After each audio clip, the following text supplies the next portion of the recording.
Hello everybody, my name is Seth, Name's Deshaun. and welcome to Comic Game Movie Show. Ta-da! And today, on this video, we will bring you a review Babadook. The Babadook. No. My favorite horror movie of all time besides Friday the 13th.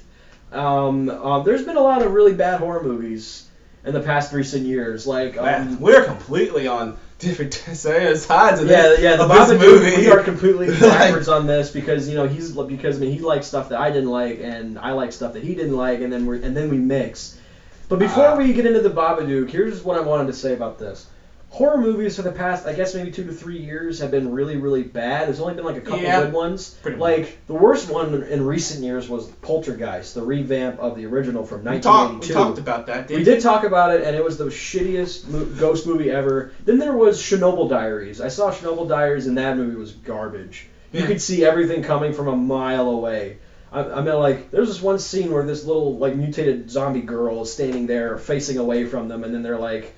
And then, all of a sudden, somehow they're just like, oh, looking at the map, and then they drift their flashlight over there. They just happen to look over there, and there's a little girl. I don't know. And then they slowly walk up to this mutated chick, and then there's a girl sitting right by the stairs. She's literally sitting. Wait, are we talking about Chernobyl Diaries? Yeah. Oh yeah. I haven't seen that in a while. Well, here's the thing. This is how really obvious everything is. They walk up to the little girl. This one other woman is sitting right by the stairs, and you see a shadow come up to him, and then she all of a sudden gets grabbed and kidnapped and all that bullshit. And that's why you could see everything coming from a mile away. And then, there's this other scene where this girl's taking pictures of all the apartments, and then there's this flash image of, this thing running. And it was like, dude, I saw that coming. Anyway, that was a really shit movie. There's a lot of shit horror movies, but there's a lot of shit horror movies. Babadook has broken the mold. They broke the bad chains. They broke all of the rotten horror movie chains. And they brought something not fresh, but different. If you see the look on my face, then you know. This movie will get inside your head. It will creep you out. So let's start with the story. The story is that there is a mother and a son who lives in a house. The mother is working overtime to support her young son. The son is a little dick. He's a little dick. Oh my god. Yeah, he's just a little piece of shit. Fucking hated that kid. Yeah, and it's he gets in trouble all the time, and the mother is so stressed out, and then she tries to there's this one scene where she's using a vibrator, and I was really awkward. I was like, what the fuck are you doing? She's using this vibrator, her son jumps into the bed while she's using it. It's holy crap, that would suck. And so anyway, the father is dead. The father died actually the same day. Yeah, that she was giving birth. I think he died. Yeah, what happened was that the father was driving to the hospital with his in-labored wife. They got in a car crash. He died, and then they met her back at the hospital. She gives birth, and then he dies. Mm-hmm. So the whole story starts is that when the child picks up a book from the bookshelf, he wants his mother to read it to him. It's called Mr. Babadook. When she reads that book out loud, that's when everything starts. As soon as she reads that book, the shit hits the fan. But the one thing about it is that it doesn't hit the fan immediately. It's not instant. It's really subtle. You get little subtle, creepy things, and then over time it picks up and picks up. And that's the one thing about it that most people don't like about it is it's super slow pacing. It's very slow in pacing, but I like that about it. It's because instead of just throwing monsters in your face, it's just little few creeps and scares. And then when you see the Babadook, you really don't even see him. Yeah, you don't really see him. You don't really see him. You see a black figure with a top hat. The closest thing to seeing him is near the end, and that's about it. Yeah, and then the whole thing is that the Babadook wants to be let into the house because the father wants the son dead, but the mother won't allow her son to be given to the Babadook to be killed. So the whole thing is the Babadook's playing mind games with her, showing her all this weird things, showing her what's not really there, doing this and doing anything else. She kind of hated her son. Well, she kind of hated her son, but then at the end, I'm not going to spoil the end, but all I'm going to say about the end is this, is that some people, well, he didn't, I did. I felt sorry for the little kid at the very end. I felt bad because I was like, oh shit, he's been a part of this whole thing, and now, why would this happen to him?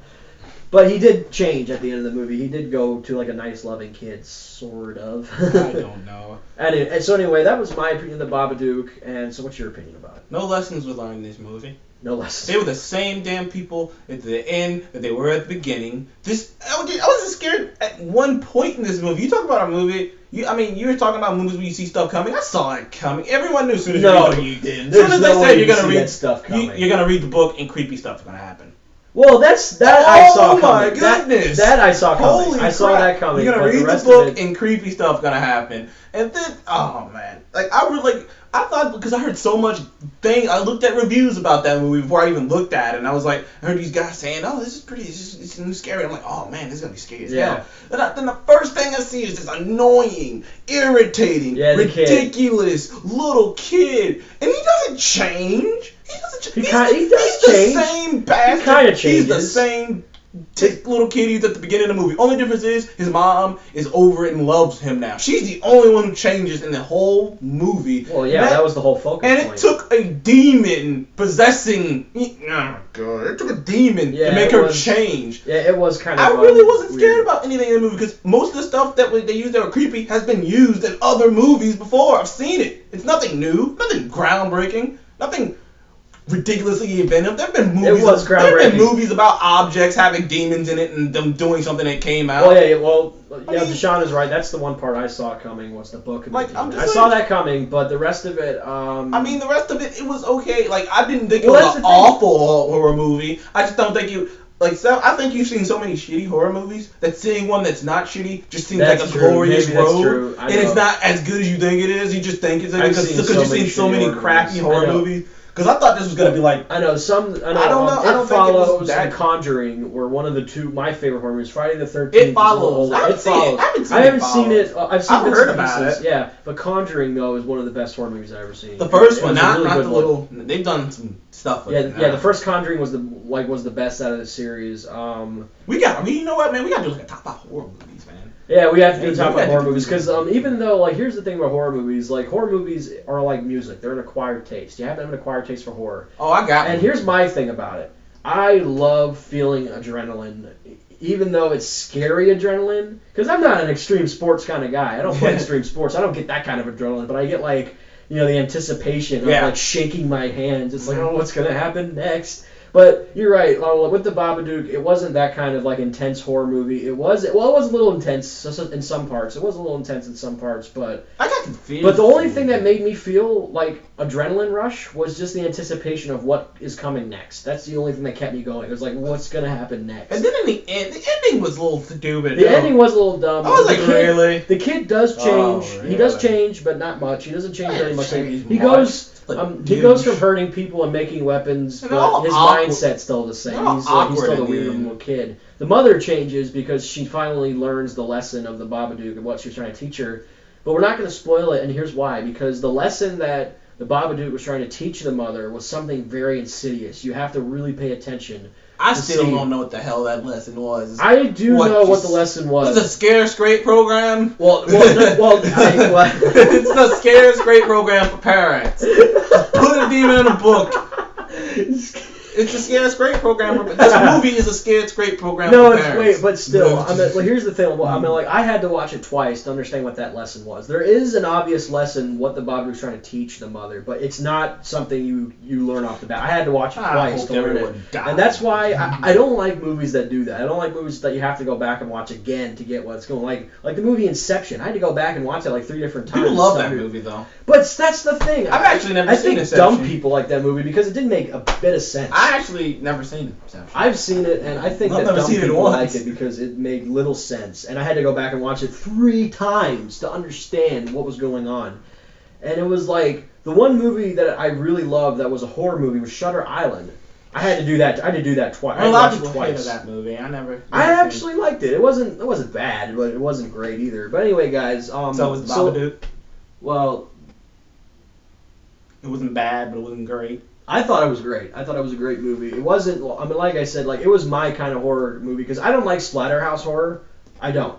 I like jump scare horror and I like creepy horror. I don't like guts and blood and organs shot all over the place. It's so stupid. That's not horror. That should be in its own genre. Gross. Maybe I would have gave you. That should be its own genre. Maybe I would have leaned a little towards you, but that kid just fucking irritated. Yeah, I felt bad for the little kid at the end of it once I figured out what was going on. I was so hoping she was just gonna kill him. Well, that's actually when she reads the book twice, that's actually what the Babadook wanted her to do was to kill the. I was hoping. Herself. I mean, I knew she was, but she resisted. And I knew she was like, and that was kind of predictable too a little bit. I was like, no, she's not. I mean, they're gonna find a way out of this, Even that part wasn't that predictable. I knew they were going to. I was hoping I was wrong, but I knew I wasn't. I thought that the movie was going to end tragically. I thought that they would eventually kill themselves. Something would happen. I thought that's what was going to happen, but no, it was actually a pretty decent ending. It wasn't a happy ending, but it was decent. You know a movie that was pretty good, a pretty creepy movie, Sinister. That was a pretty good horror. Sinister, yeah, that was really creepy. That was a good one. Yeah, that was a good one. But yeah. So anyway, guys. Let's give our final verdict on the Babadook. I'm going to give this an 8 out of 10. Actually, no, 7 out of 10. It's a 7 out of 10 because it's hopefully this is going to start a really good trend of good horror movies, and hopefully that the next few movies will get better and better. So I'm giving it a 7 out of 10. It was a not above average. Let's say an 8 out of 10 is a great movie. This one is a good movie. So 7 out of 10 is a good movie. 8 out of 10 is a great movie. 9 out of 10 is an awesome movie. 10 out of 10 is a legendary movie. So anyway, what was your rating on it? 5 out of 10. 5, an average movie? That's it? An average movie. So I give it a 7, he gives it a 5. Oh my goodness. Oh, I'll tell you one thing though. We forgot something. What? We didn't give Age of Ultron. We didn't give Age of Ultron a... Oh, gosh. You know what we're going to give it right now? We're going to give it right now, because these videos are going to be in order. Before you see this, you're going to see the Age of Ultron. So we'll do this real quick. Age of Ultron, give it a 9 out of 10. I give it an awesome 9 out of 10 as well. It was an awesome movie. It wasn't legendary, but it was awesome. It was definitely awesome. It was definitely boom. Yeah. So anyway, that was the Babadook, and that was Age of Ultron's review. This is how stupid we are. Anyway, people, thank you so much for joining us on this episode of Comic Game Movie Show, and we will see you on the next one, which will be Villains Versus. So we will see you then. Bye bye.